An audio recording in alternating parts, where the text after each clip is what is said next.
क्यों इंडिया के पीछे पड़ गया यूएस इतना बुरी तरह से?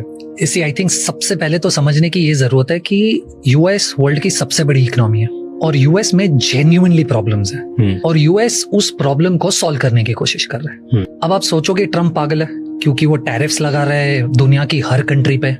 ठीक है, सबसे पहले तो टैरिफ क्या होता है? टैरिफ का मतलब है कि टैक्सेस बढ़ जाएंगे। तो आप अगर यूएस में एक्सपोर्ट कर रहे हो तो इंडिया अगर यूएस को एक्सपोर्ट कर रहा है तो यूएस बोल रहा है पहले मान लो आप 100 रुपए की चीज यूएस बेचते थे, आपको कोई टैक्स नहीं लगता था।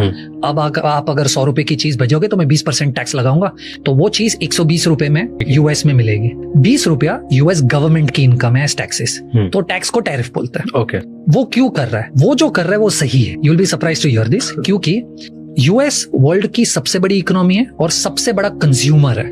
तो वर्ल्ड उसको बेच रहा है, चाइना उसको बेचता है कुछ ना कुछ, इंडिया उसको बेचता है, हर कोई उसको बेच रहा है। और ट्रम्प ने आकर रियलाइज किया कि जब यूएस एक्सपोर्ट करता है तो इंडिया उसको 70% टैक्स लगा देता है गाड़ी पे, पर जब इंडिया यूएस को गाड़ी बेचता है तो यूएस उसको सिर्फ 10 या 25% टैक्स लगा रहा है। तो बोल रहा है यार ये तो फेयर नहीं है, राइट? इसलिए वो क्या बोल रहा है कि इसको फेयर करता है। आप अगर 70% टैक्स लगा रहे हो, मैं भी टैक्स बढ़ाऊंगा।